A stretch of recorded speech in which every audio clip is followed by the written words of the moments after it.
I call to order this special meeting of the Scottsdale Unified School District Governing Board. Today is June 25th, and the time is 6:01 p.m. Welcome to everybody. Ms. Sanowski, could you please, actually, we are at a public hearing, right? At the beginning here, I apologize. Let me reopen here. We are not calling to order the special meeting. We are calling to order the public hearing. Let me see here. On the adoption of the proposed fiscal year 2024-2025 expenditure budget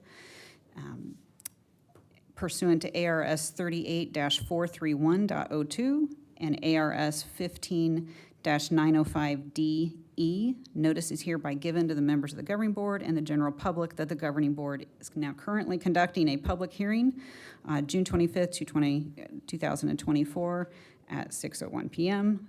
at the Mojave District Annex, which is where you all are. Welcome.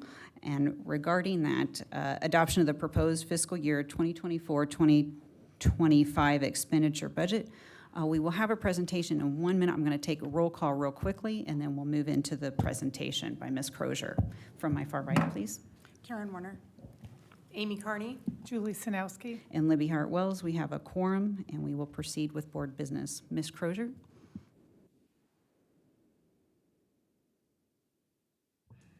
There we go. Good evening, President Harsha Hart-Wells, members of the board, Dr. Menzel, and guests. This evening, we are doing a public hearing for the adoption of the 24-25 expenditure budget. Just a couple things with the budget summary. When we did the proposed budget, and actually until the evening of June 15th, there was not a adopted budget from the state. So what we are using are the prior year forms that were given out by the Auditor General's office. The ADM was increased to be able to accommodate for the base level increase, which has been approved by the state now in that state budget.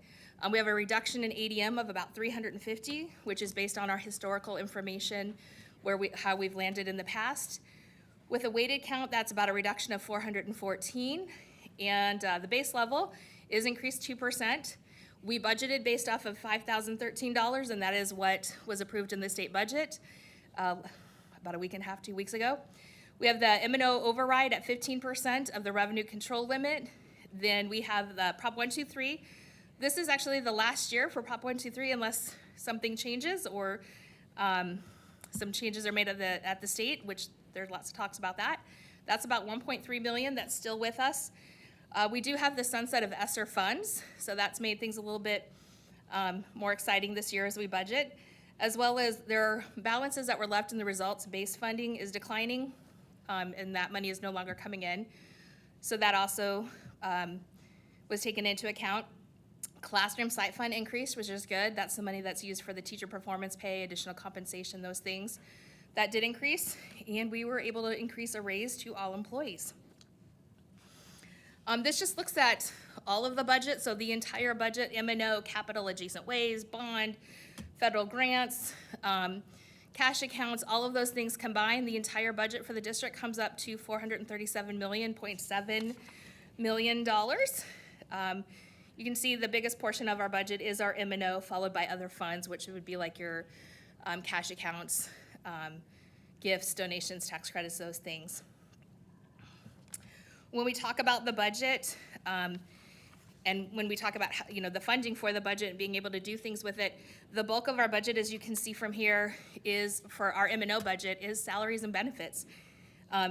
With 82% going to salaries and another 18% to benefits, that's 87% of our budget strictly for salary and benefits. Another 5% for utilities. So you really see we have those set things that the bulk of the budget, after those two things are set, does not leave much left over for anything else, but that's what we have in the M&O. This just takes a look at the tax rates. As you can see, we've been declining over the last few years. We went up a little bit in 23-24, but for 24-25, this is just an estimate. We don't set the tax rate. The county does. This is just based off of what we have in our budget, what we anticipate that being. But at this point, it would be a decline for next year. And I'm happy to say we are still staying below our districts around us. You can see this is based off of 23, 24, since the tax rates haven't been set yet for next year. But based off of last year, we are still quite a bit below with our tax rate from the other districts. And so I know that's good news for our taxpayers and our community. What is not in here is any information about the Quagmire lawsuit, and that's because this is budget, and the budget has nothing to do with that with the lawsuit and the cash that has to go back to pay for that settlement. So we purposefully have left that discussion out of this budget because, again, what the budget is driven by the amount of students we have and the base level set by the state. That does not change regardless of what our cash is in the bank. So because of that, we have purposely set the budget aside to one, and we'll discuss later on tonight tax anticipation notes and the Quagmire lawsuit. So with that, we'll take questions. Board members, you have any questions for Ms. Crozier on the proposed expenditure budget for school year 2024-25? Ms. Sanowski? Thank you, Board President Dr. Hartwells. Shannon, thank you for walking us through this on a continual basis. There are no surprises here. I appreciate that. Thank you. Ms. Carney? Thank you, Board President Hartwells. I'm just have a concern with the all the contracts that I discussed at the last meeting that have been spent. We have $2,426,862 spent without board approval that I have just found on my own, and so I know we have a lot of issues. Ms. Carney, And I just wanna make that's not part of the expenditure budget adoption that we're talking about tonight. That's a specific. Well, I'm concerned about item. adopting a budget with this amount of money that's not been approved by the board, so I just want to know. And Mr. Does that- Buzin, I think I'm a little concerned that that's outside of what's been agendized for the public hearing. We're not even in the special meeting yet. We're just talking about the proposed budget, M&O budget for 2024-2025, and don't believe that contracts that are outstanding or pending would be within scope of this Well, no, public hearing. that's money that has already been spent, so I'm just concerned that Well, we're it's approving definitely- a it's- budget knowing that we have money that has not been approved by the board, so I just wanted to put that out there, that I am know. concerned. I don't, again, this is a proposed expenditure budget for 2024-2025, and that is outside of the scope of any either already spent monies or proposed specific contracts, none of which is agendized for the public hearing. It's not that you don't have a legitimate question, it's just not agendized for this public hearing. So if we could please, if you could submit that for an item to be presented at actually agendized at a future board meeting, I think that would be okay. But it's just not appropriate right now. Okay, thank you. Any other questions by the board? Okay, at this time, I would like to invite those of you in attendance, if you have any questions or comments on only the adoption of the proposed fiscal year 2024-25 expenditure budget, you're welcome to the podium. Please stay on topic or you will be demiked. Taken out, I Thank you. understand. I think I will stay on topic. Thank you. Okay, I got a couple questions, and I've been having an email exchange with Ms. Crozier, so some of this you may have answered, but I want it out on the record. So, as I understand it, there are 26 fewer full-time equivalent teachers in this budget than we ended 24 with. Is that true? Yes, that is correct. And why is that? The district has a set ratios for classroom teachers, and we are staffing the classrooms to that ratio goal. So the implication being that in 24, we were overstaffed relative to the governing board approved ratios? I don't know that I would say overset. We have a goal that is set for those ratios. The district, we're setting that based off of what we anticipate for enrollment. And so when we look at enrollment for next year, based off of that information, we looked at what is needed for those grade levels in schools and staffed accordingly. Okay, so basically you're saying head counts, student enrollment is down, therefore we're going to get rid of teachers We, effectively. Whether you're firing anybody or not, I don't care. I'm just saying the full-time equivalent teachers are down Could Mr. 26 over what we end up with. Mr. Baker, I believe Ms. Crozier's answered the question. The student-to-teacher ratios were being I'm just asking her why, calibrated. okay? Okay. Okay, so just let me finish, all right, please? This is I'll on let you topic, finish. okay? It is on All topic. right, so we're 26 fewer full-time equivalent teachers in this budget over 24. Okay. Also, I asked you about the full-time social workers in 24 and 25. You told me there was one social worker full-time equivalent in 24, and we were going to 5.5 in 25. Is that still valid? For the social workers, we had a grant in the past that had been paying for social workers that was outside of M&O. The question I believe that you asked was in regards to specifically M&O. We had one social worker out of M&O last year. Because some of those grants ended, we looked at what we needed to be able to staff schools that didn't necessarily have that grant with social workers. And so therefore, there were some positions added within M&O that had been from ESSER for social workers. Okay, so what you're saying is, because I used the letters M and O, that there was grant that was funding Yes. other social workers, because there are, I believe on my public records request, it showed that there was 25 social workers. Yes. Correct? The M&O budget is the discussion this evening, and so Ms. Crozier indicated there was one, or is one, proposed in the future. Let's stay on topic Yeah. again, the proposed M&O budget for next school year. Well, So You the said question. there's growth of 5.5. The question that was posed was within M&O, so that's what I looked at when I responded to your question. Right. Within Understand. M&O, in the past, there was only one M&O funded social worker because the other ones were funded through ESSER or a state grant. Okay. With those, the ESSER going away, some of those moved into M&O that were not previously funded out of M&O for this next year. So we're going to 5.5 funded, and the ESSER ones, so we're going to lose the 20 or so social workers that were funded by the grant. There are. Again, then not on topic, again, not on topic. We are talking about the expenditure budget, not grants Yeah, that may or I may am. not come That's through. what I'm talking about, okay? We're- All She's right. answered your question, Mr. Bingert. Do you have any other questions or Yeah, and if comments? you let me finish and talk to her, don't cut me off like you do the other board members, please. Mr. Banger. Dr. Hartwells, Yes, Mr. may I Bison? just read from the statutes to try to keep us on focus here with Thank what you. is permissible? Mr. Banger, I know you've reviewed this.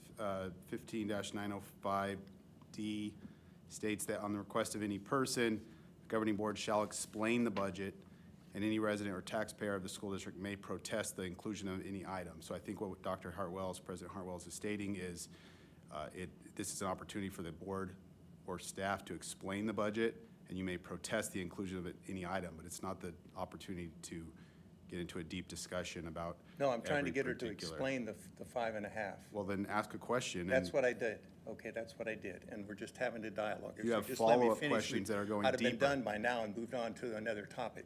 But okay, so for the record, okay, I protest having 5.5 more M&O funded social workers in this budget, okay? We don't need them, all right? Because we've got 40-some psychologists, or 33, I'm sorry, 33 psychologists on top of them.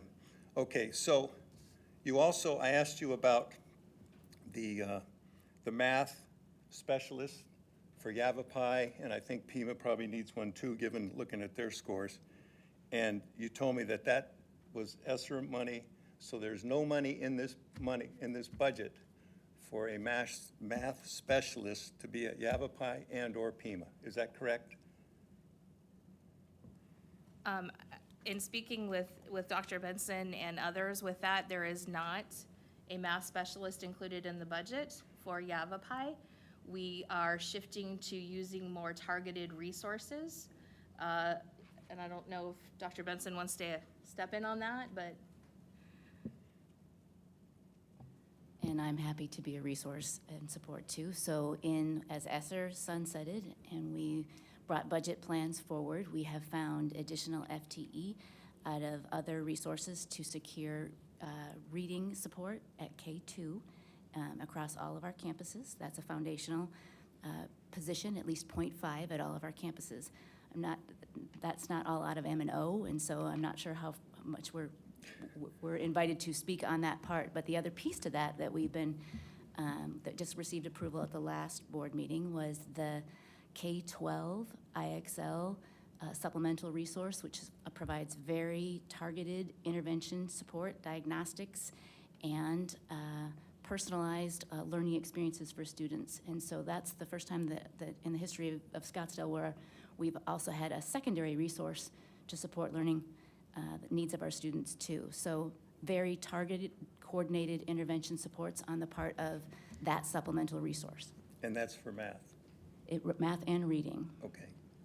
All right, so we're gonna have the tool at Yavapai where 34% of third graders, 28% of fourth, and 21% Mr. of fifth Bingert, graders stay to are the not expenditure proficient in budget math. topic only, Do you think please. that, and if anybody's listening and notice the trend Mr. there, Bingert, the longer Mr. they're in, I've turned your microphone off. You are going off topic. You're going off topic. I'd appreciate if you would please follow the state laws. Thank you. Dr. Hartwells, can I Are there speak to a- that since he mentioned No, something? Dr. Okay, Benson, okay. no. Are there any other, I appreciate you being willing to do so. You're, of course, invited to speak with Mr. Bingert after the public hearing. Are there any other comments or questions by members of the public on only the adoption of the proposed fiscal year 2024-25 expenditure budget? There are not. All right, thank you. We are moving on. The action item is for the board to take action to adopt the proposed fiscal year 2024-25 expenditure budget. This is required by law to be a roll call vote. Ms. Warner has asked that we hold off on this vote until she hears the presentation on the TANs, which is completely separate from the expenditure budget and budget-controlled accounts. But in order to ensure that our board members have all the information they feel they need to make an informed vote, I'm willing to recess the public hearing, move to the special meeting, move that action item up to the top, have that presentation, and vote, and then go back to the public hearing and close it out for the vote. I would hope that this will be done with poise and decorum. I move to recess the public hearing. We don't need to vote for a recess, correct? All right, I'm going to move to recess the public hearing. We will be back to this in a few minutes. Okay? Yes. Okay. So I'm going to open this special meeting of the Scottsdale Unified School District Governing Board. The time is 6:19 on June 25th. We will go ahead and move very quickly here, the opening of the meeting, a call to order, the Pledge of Allegiance. Ms. Sinowski, if you could please lead us. If you could all stand if you are able. Thank you.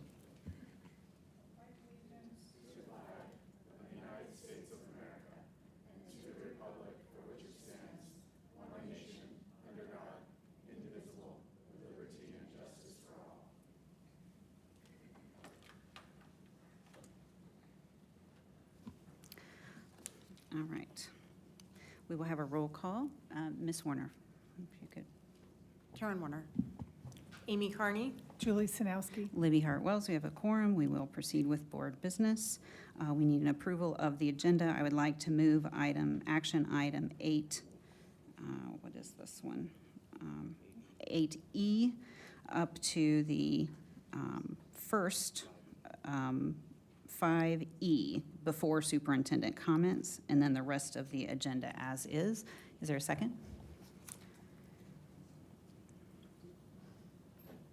Is there a I second? also have a comment, so I'm not sure when you would like me to. Are you trying to change the agenda of the special meeting? I have a comment about it, Okay. a question where- about it. You have a question about the special meeting agenda?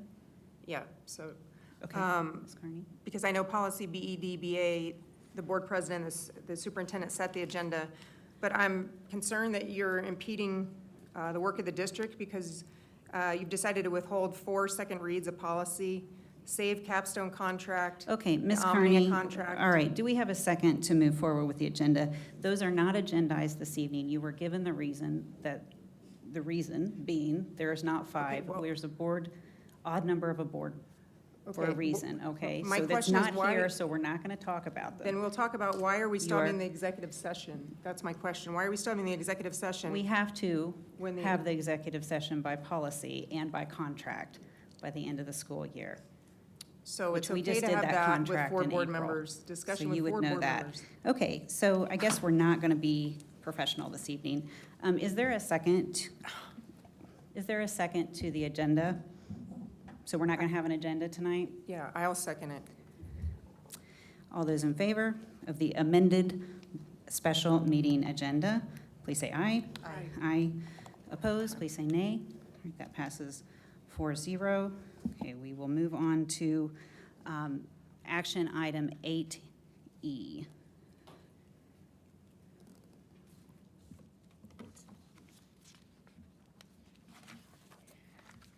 All right. Good evening, Dr. Hartwell, President Hartwells, members of the board, Dr. Menzel, and guests. Tonight, we are bringing forth a proposal for approval of a tax anticipation notes.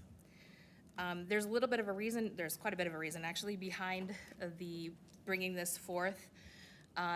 There was a lawsuit that was given to the Maricopa, against the Maricopa County, Quasimeyer versus Maricopa County, in which some residents questioned or felt that how they had been taxed on their property because their property changed statuses, that they were improperly taxed for that.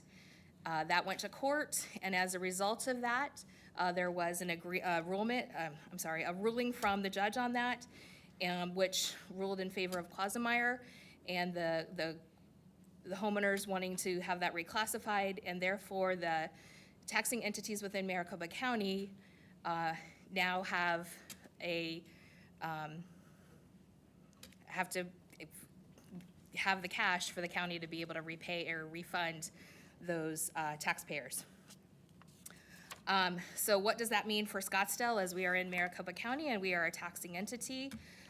It changes what the assessed property value was from 2015 to 2021. And so the state must now refund homeowners that were impacted by that ruling. The way they get the money for that is through the taxing entities. I want to be very, very clear. This judgment, this ruling, has nothing to do with the district budget. It has nothing to do with what we can spend or cannot spend out of M&O, capital, those budget-driven funds. It does not mean that the district overspent. It means simply when the budget was set, which is based off of what the state says you have X amount of students, you get X amount of dollars for those students as the base level, that is what your budget is. When they set the tax rate for that budget, that's what is impacted here. That tax rate gives us our cash. Cash doesn't impact the budget when it has to do with M&O, capital, those things. It's literally, you have to have the cash in the bank to cover the warrants you're paying out, but it does not impact our budget by any means at all. So I want to make that very clear, is that this is not about anybody in Maricopa overspent or didn't stay within their budget. It's truly about how things were taxed to raise the cash needed to cover the budget that the district had for those years. As a district, we have some excess cash, and so we think, we're not through the end of the year yet, we think that's about $10 million, so that will help with this situation. But right now, the estimated amount for Scottsdale is $27.5, almost $27.6 million, which is quite a bit. So using that excess cash will help, but it obviously will not cover the entire amount of what we are expected to pay back. There are still a lot of unknowns that are out there. I was just talking, we have some guests here. Mr. Gill is here from Gus Rosenfeld. We have Ms. Coombs here from Piper Sandler, and they were just sharing with me that even today they were on the phone with the county and with different attorneys, still trying to work through, what does this all mean? How does this all work? Because there's just still a lot of unknowns that we're all working through, the county's still working through, everybody's working through. What we are requesting is that to be able to raise the money or the cash necessary to have the treasurer pull the cash back from us is to do tax anticipation notes. Doing that means that they're not gonna the state's not gonna pull the money back all in one full swoop in one day. It'll be a process of refunding that'll happen over time. But what this will allow us to do is collect the funds that we need when needed. It doesn't mean that if we approve, $25 million in TANs, that we're gonna do 25 million in TANs, and it doesn't mean that $25 million are gonna be sold next week to be able to do this. What it does allow us to do as a district is have the authorization to do that. So then as more information comes in, if we need to, we have the ability to do that, to be able to cover those refunds back to those folks. The one thing that came out recently within the budget from the state is allowing, generally when you do a TANs, it's repaid that next year. This gives us the ability, if we need to, want to be able to spread that over a couple of years as well. So it's not one big hit to for the taxing. Again, like I said, there's still a lot of unknowns. As we learn things, we're passing that information on. There's been lots of calls that have been happening between us and other districts, and the lawyers and the county, and different individuals trying to gather as much information as possible. But there's just, unfortunately, at this point, there's still a whole lot of unknowns. But what we do know is that unless something changes, there is this $27 million that the state will be, the county will be pulling back in cash from us, that we are going to need to figure out how to get that cash for them to do that. So with that, I will open it up to questions, and like I said, we have some folks here as well that I may be calling on to say, tell us more of what you know about these things. Thank you, Ms. Crozier. I'm going to start with questions. I would like you to walk us through, maybe you have one of our special guests this evening, walk us through a use case. Give us a scenario and how these TANs would operate and execute, and what that impact on the taxpayer, how the taxpayer would, walk us through exercising one of these. You want to do that? Hi, President, members of the board, district administration. My name's Erica Coombs. I'm with Piper Sandler. I'm also, starting next year, a proud Scottsdale Unified parent. But yes, very glad to be here today. The district has used TANs anticipation notes in the past, and the last time they used them was in 2020. And it's a resource for school districts. So the county has 8 to 10 funds that they hold for every school district in the state. And the county normally has a line of credit, and if one of the funds goes negative, then the district hits their credit line, and there's an interest expense that's associated with that. And that normally is prime, which is over 8% right now. Instead, if you have funds from, an example, tax anticipation notes that are in the fund, that doesn't get hit. And so the money that is sitting there is earning interest. Well, it's not being used, but it's there, and that interest is going to be lower than what the county is charging. And so it's a resource to save interest for that additional expense. Thank you. I think that was very helpful, actually. So what impact, if any, if the district were to initiate a TAN, is on the taxpayer and their property taxes? Yeah.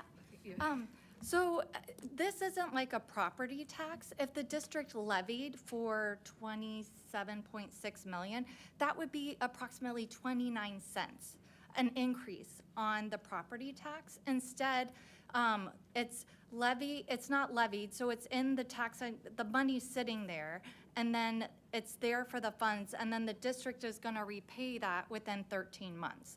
But as Shannon shared, there's an option with special legislation that amount can be moved and spread over a longer period of time.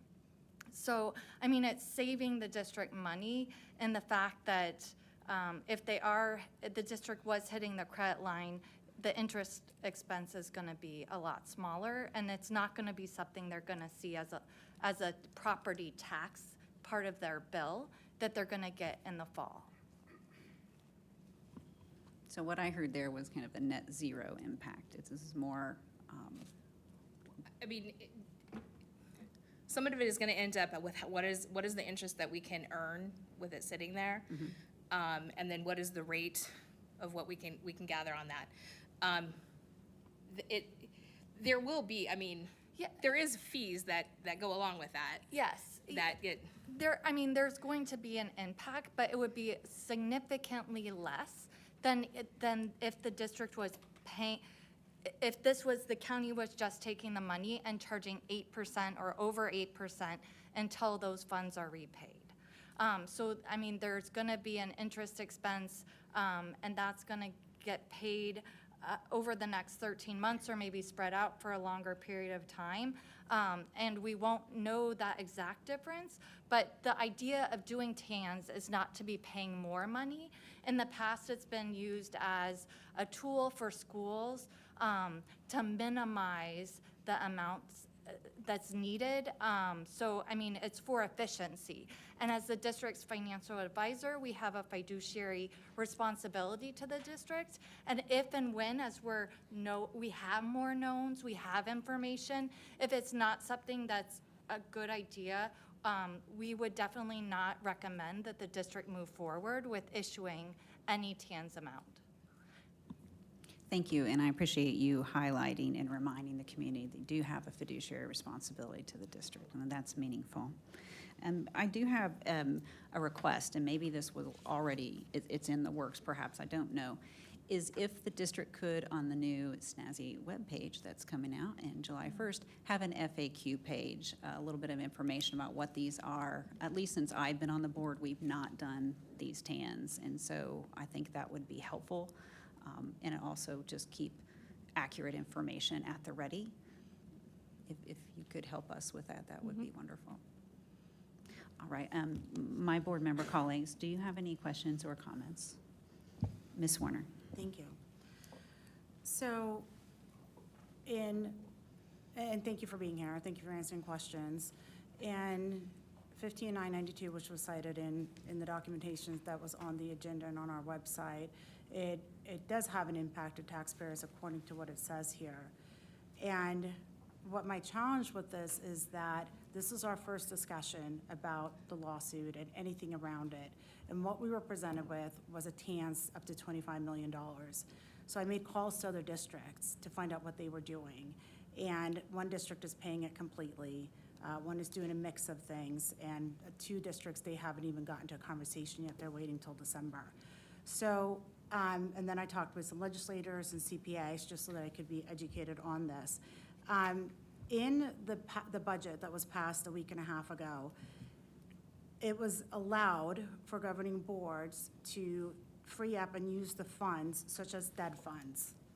And we have, I believe it's approximately $11 million in unrestricted capital dead funds. So the 10 million, we're estimating that we'll have 10 million within dead funds or excess cash. That's sitting right now in our capital account, but that is the first plan, is to use that first, and then go to TANs if needed. Well, Okay, we would need. and we can also use part of the budget carry forward, which last time you and I spoke, it was about 14 million. I don't know what it is today. I haven't asked you lately. The budget carry forward is part of the budget. That's not additional cash that we have. The only excess cash or dead cash that we have is about $10 million. Your legislators would disagree.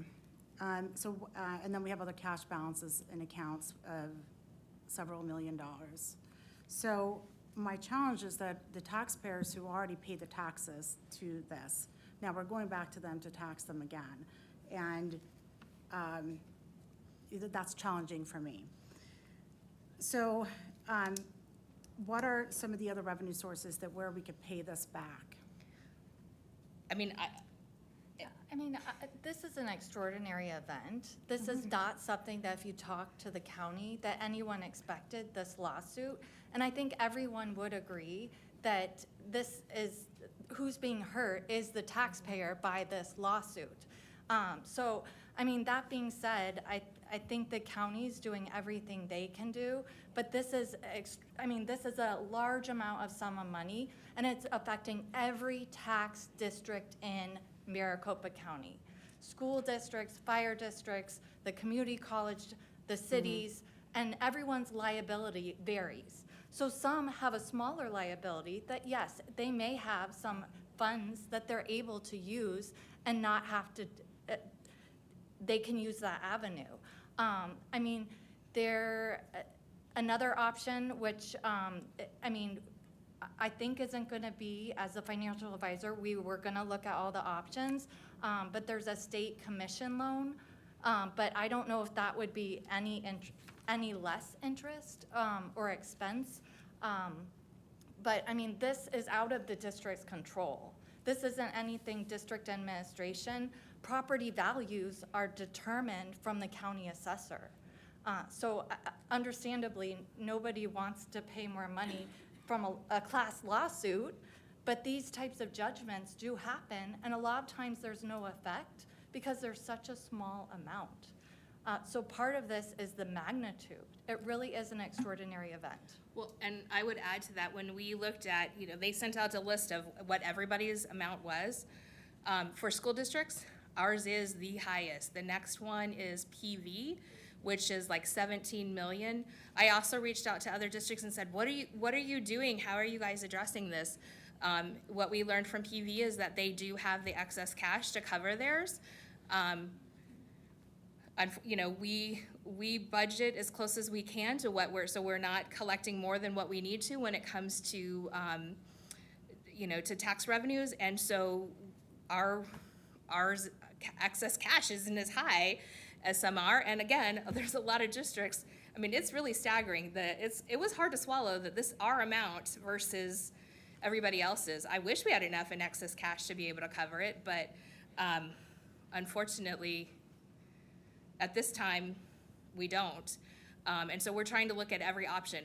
With this, it doesn't even necessarily, if something changes down the road, this doesn't even say that we have to do this. It just gives us the authority to do it if we need to down the road as more information comes out. There's a lot of talk. We've been seeing a lot of it in the media of late, so there is a lot of talk. There's a lot more things that are coming up and questions and ways to address it that are coming up. Our plan is to use the excess cash that we have, but the amount that we have that we can use for that is only about 10 million. Okay, and it's a 4-year repayment period.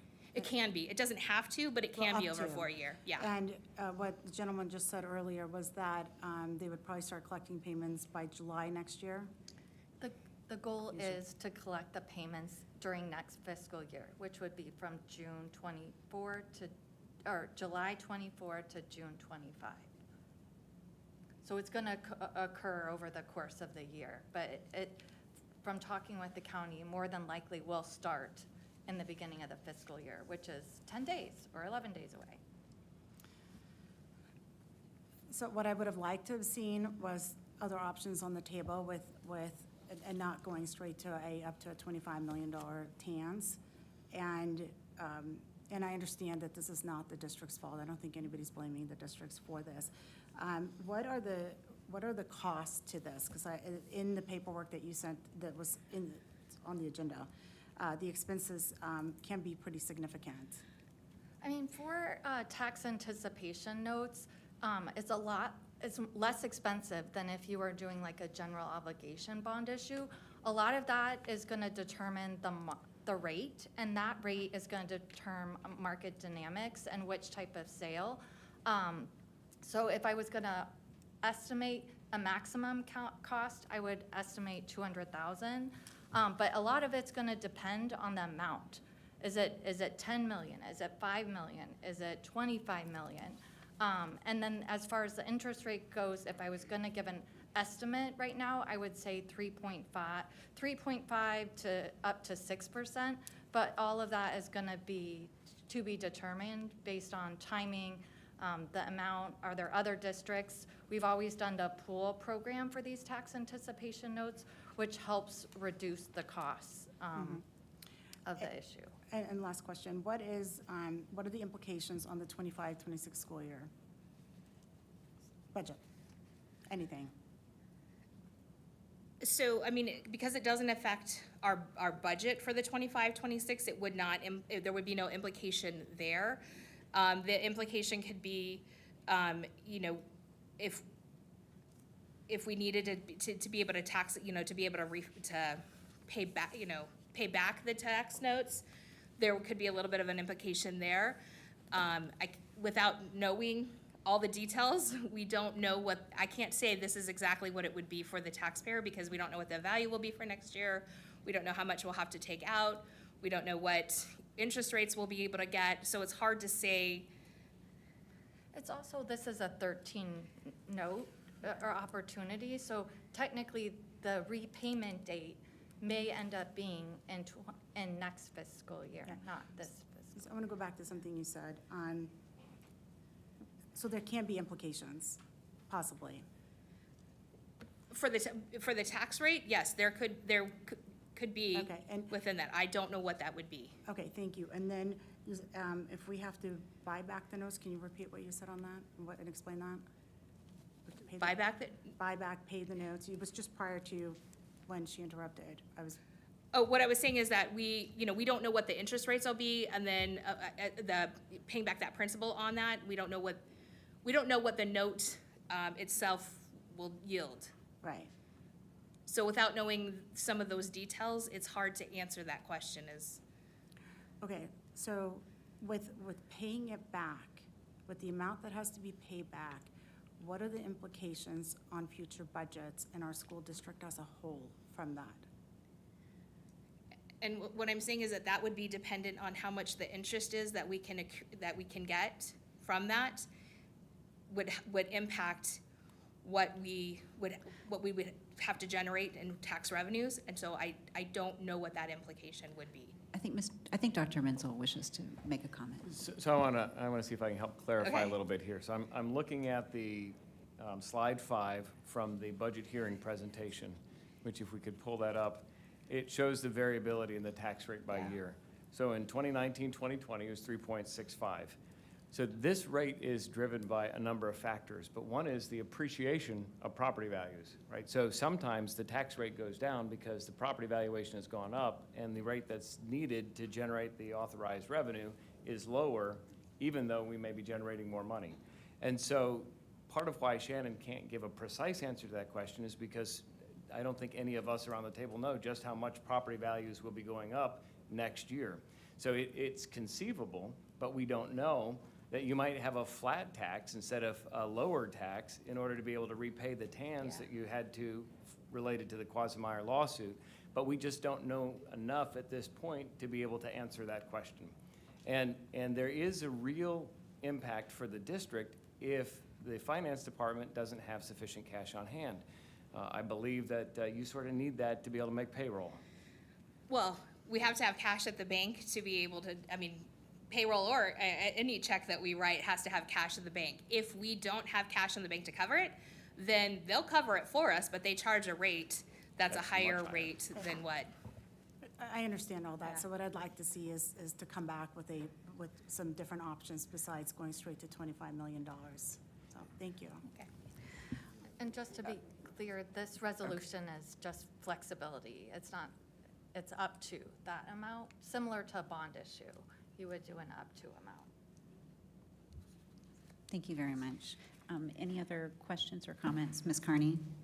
Thank you. Well, I really appreciate us having this discussion early, before the budget, because we could use a portion of the 14 million carryover from the budget toward this, no? No, And why not? because that is budget driven. It is not excess cash. We have about 10 million in excess cash or dead cash. So because we have carry forward doesn't mean we have extra money that we could use or extra cash that we could use. That is budget that didn't totally get spent, and so it rolls forward. The only excess cash that we have is about $10 million. Okay, so we cannot pull from our carry forward, even though it's above the 4%. No, it's not fungible. Well, and what I would say with that too is that we'd also be in a significant issue of to make the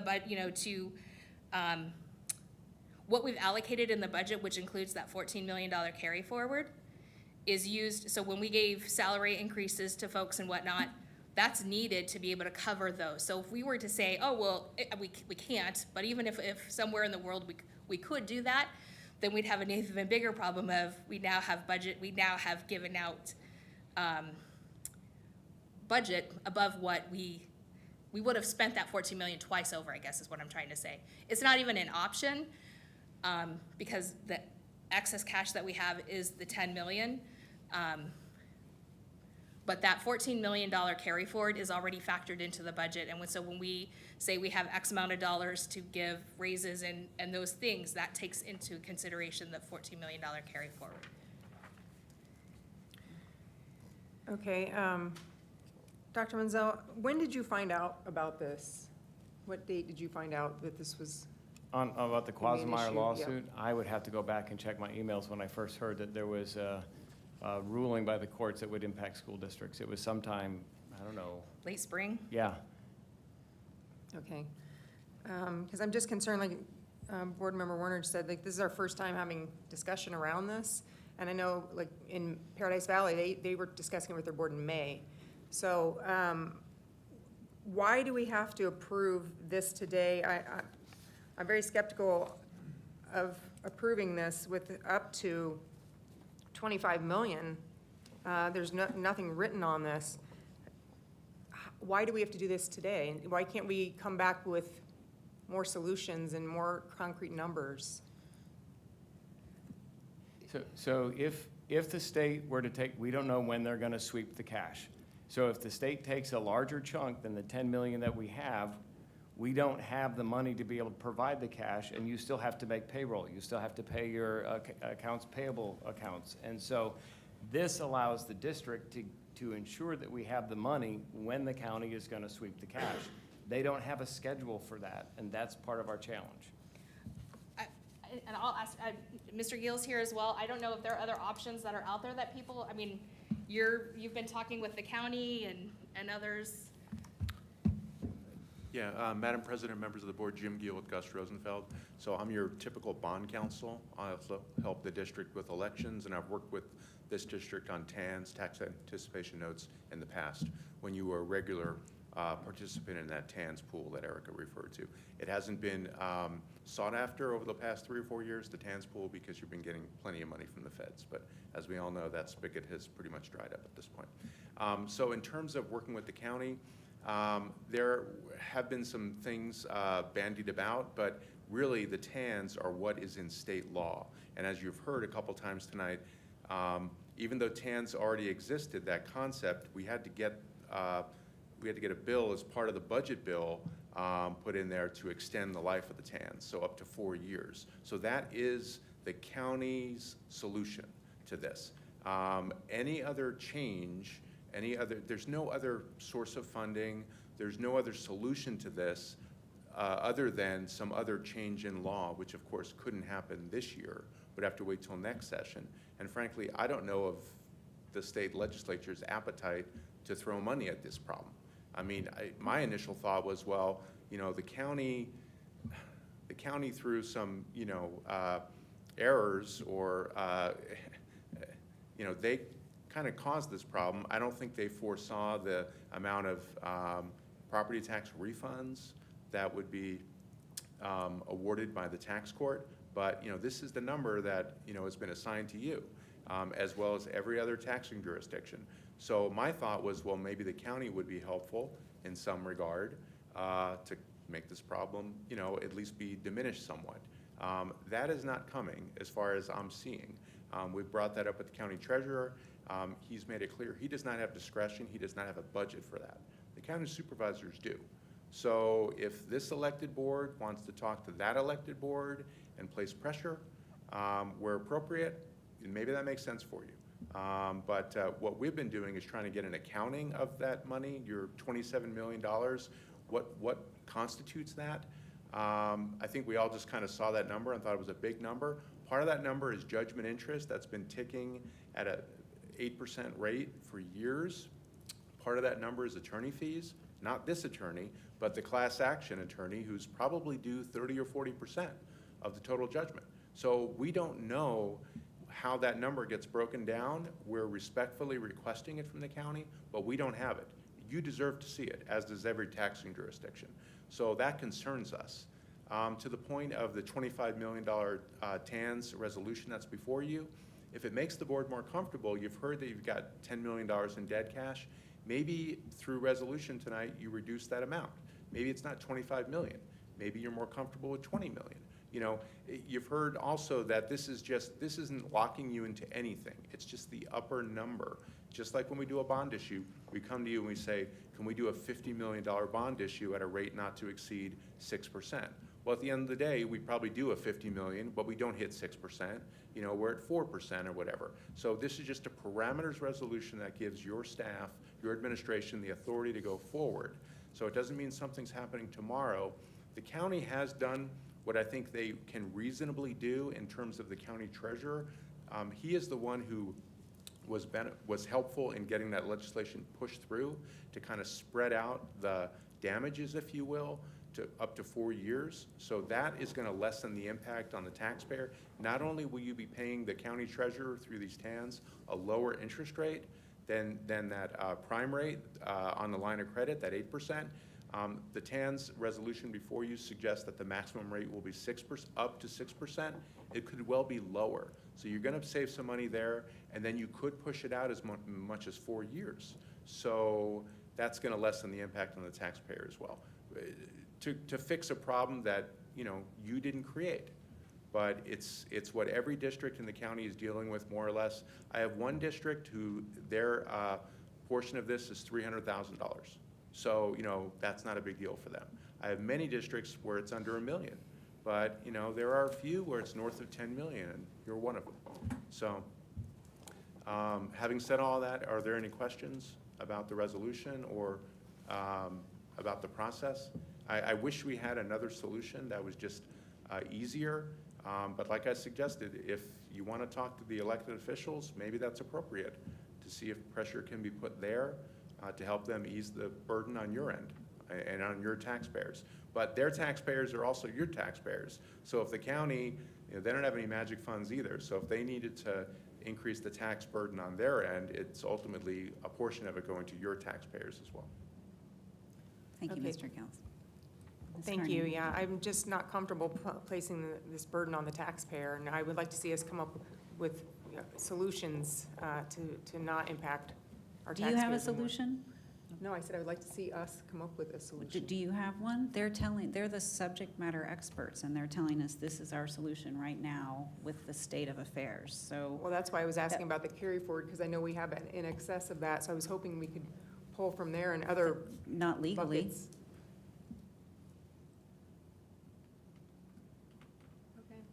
Thank you, Ms. Carney. Ms. Warner, Ms. Sinowski, I'm sorry, and then we'll go back to you. Thank you.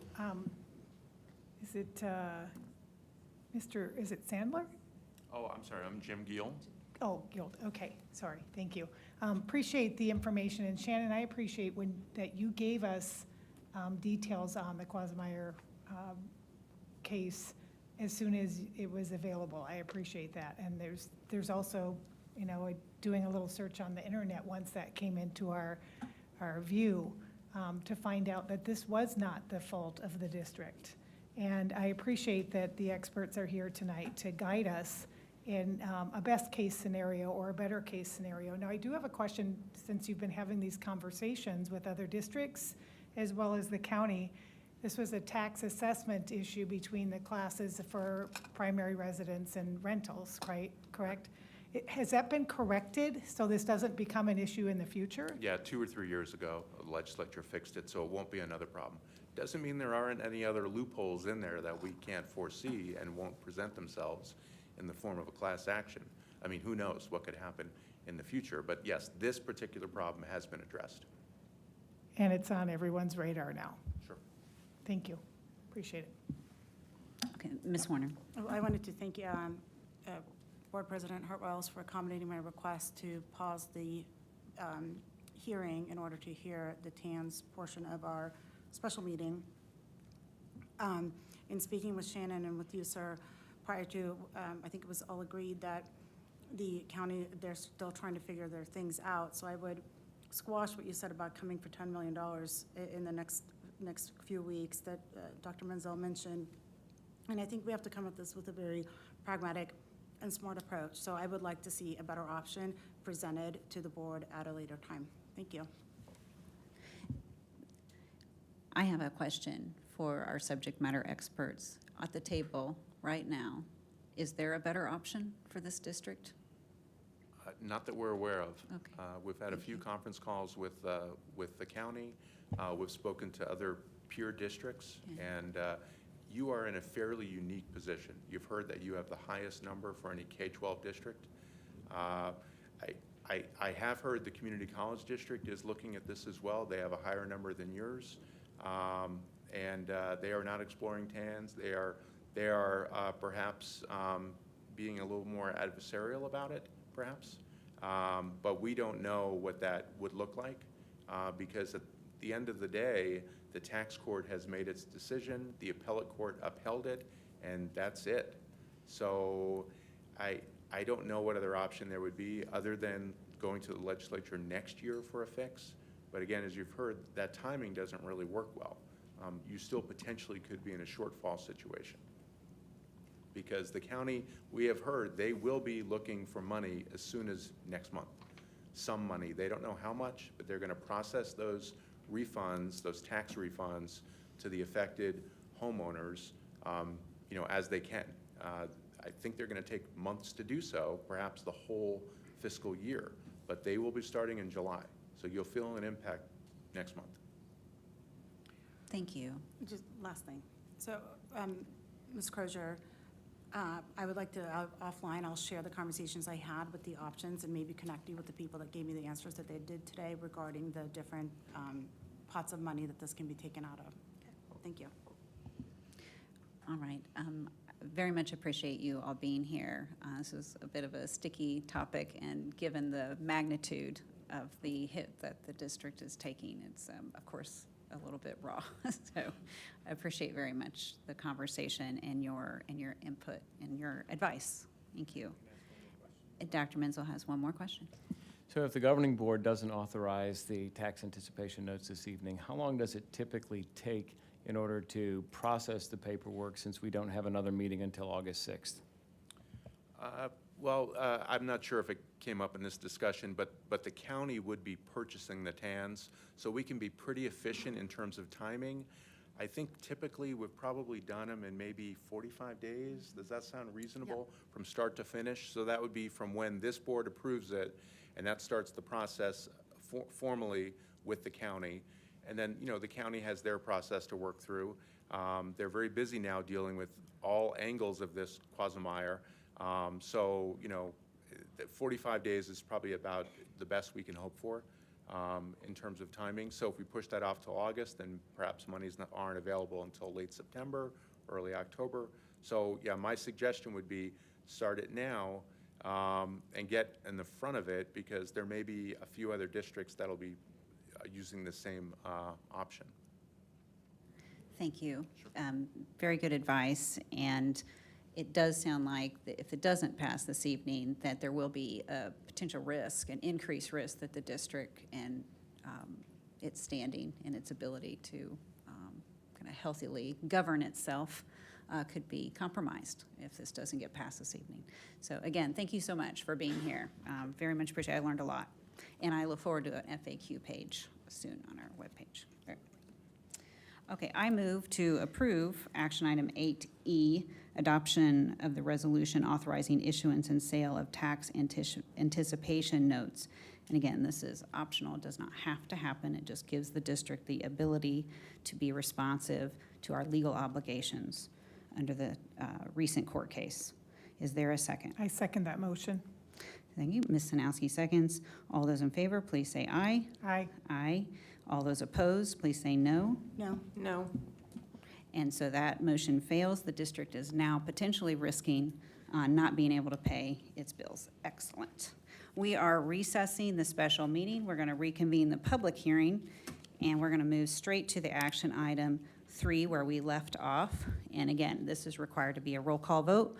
I move to approve the adoption of the proposed fiscal year 2024-25 expenditure budget. Is there a second? Second. Ms. Sanowski seconds. And we'll start with Ms. Warner. Your vote? Yes. Ms. Carney? Aye. Ms. Sanowski? Yes. And I vote aye. That motion passes 4-0. I would like to move to adjourn the public hearing. Is there a second? Second. Ms. Warner seconds. All those in favor, please say aye. Aye. Aye. Any opposed? Okay, that motion passes. Public hearing is now adjourned officially. And we will reconvene our special meeting, and we will start with where we left off, which is Dr. Menzel's Superintendent Comments, Item 6. Thank you, President Hartwells and members of the governing board. Given the length of the meeting already, my comments will be brief but celebratory in nature. So the first thing that I'd like to do is give a shout out to our stellar communications team.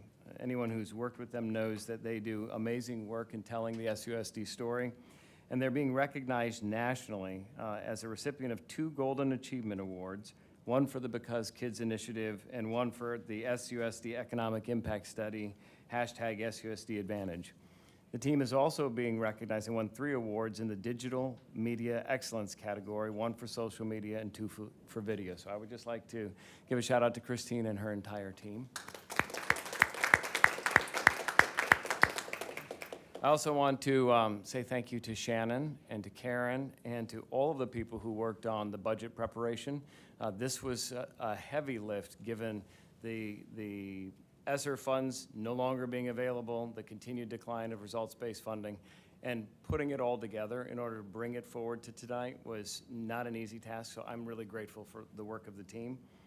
And I would be remiss if I didn't take this opportunity to specifically point out that we have 2 of our senior leaders who this will be their last governing board meeting as a paid member of the staff, but they may come back just because it's old habits are hard to break. But Dr. Benson and Alexis Wilson, thank you so much for your commitment to the kids in Scottsdale Unified School District.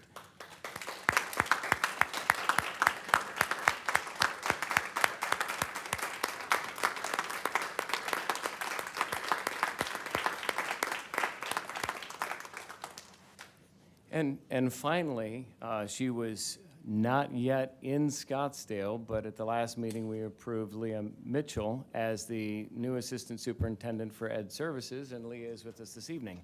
Welcome, Leah. And that will conclude my comments this evening.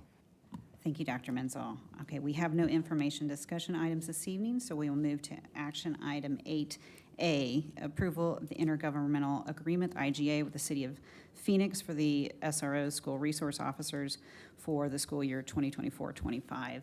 Are there any board member questions or comments? I want to thank Mr. Friedman for answering my questions in advance of this evening's meeting. No questions.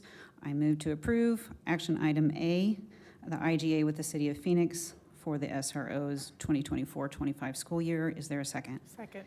Ms. Sanowski seconds. All those in favor, please say aye. Aye. Opposed? All right, that motion passes 4-0. We're moving on to 8B, approve the purchase of multiple commodities and services under the 1GPA Government Procurement Alliance contract. Any discussion?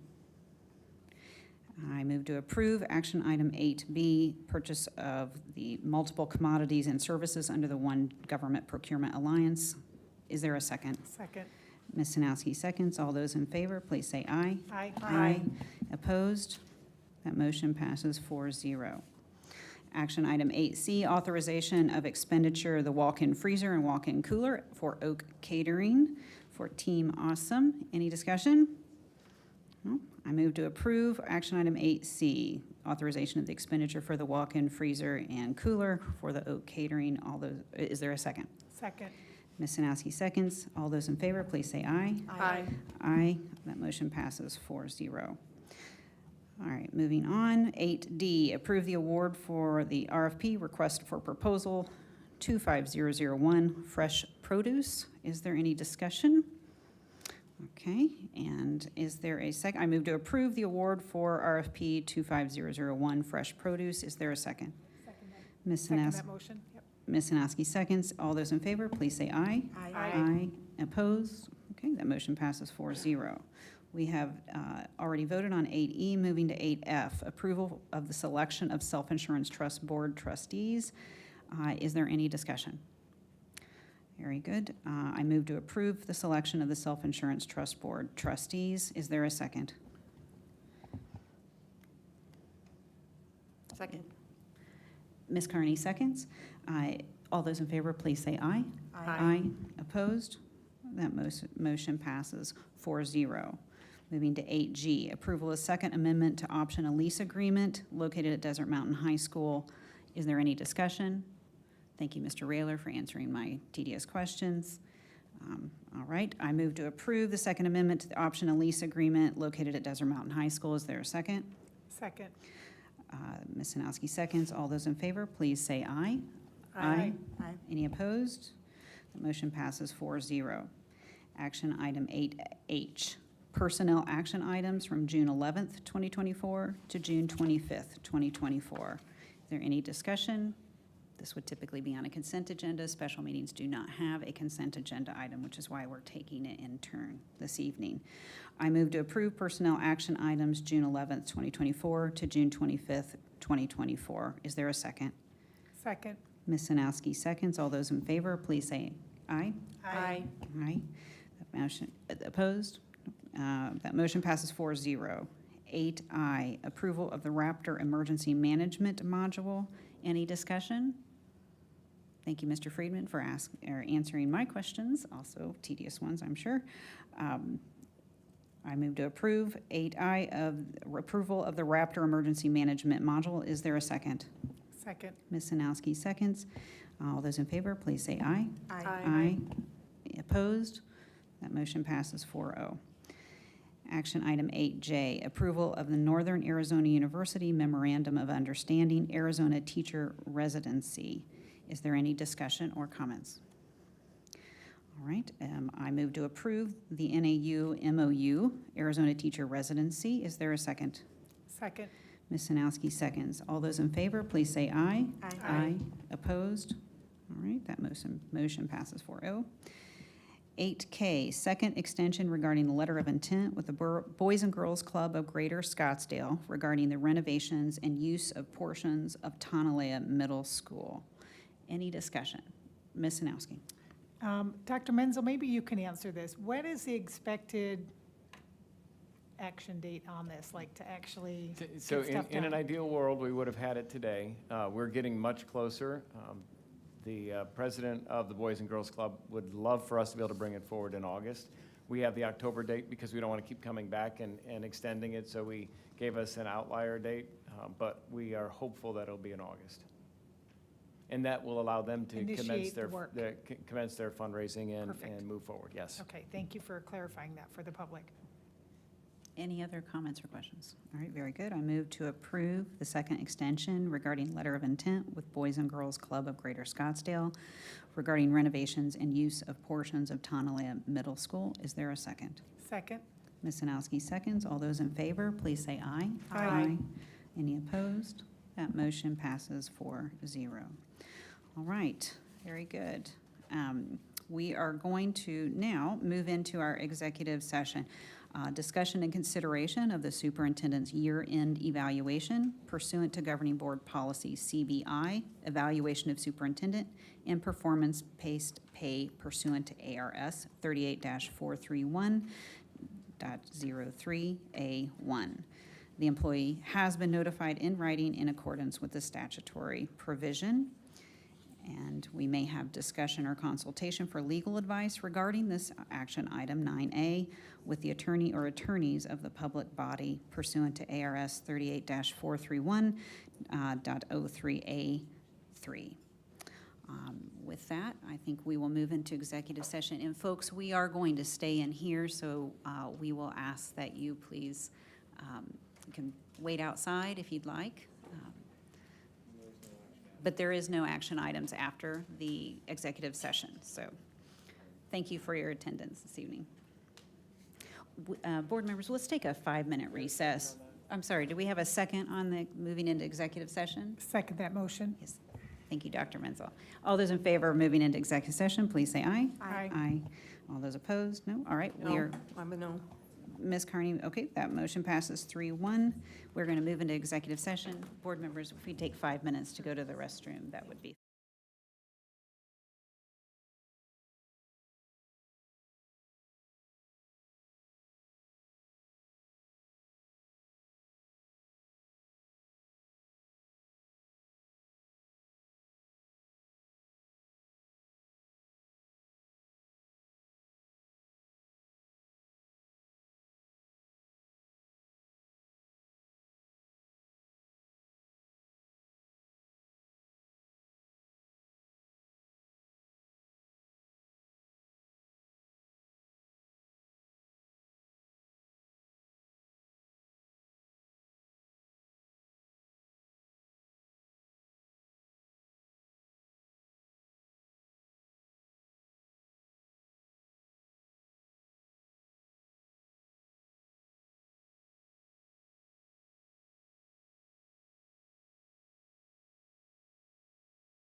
All right, I'd move to adjourn our executive session. Is there a second?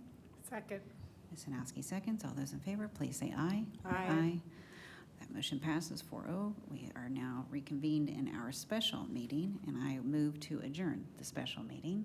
Is there a second? I'll second that motion. Ms. Sanowski seconds. All those in favor, please say aye. Aye. Aye.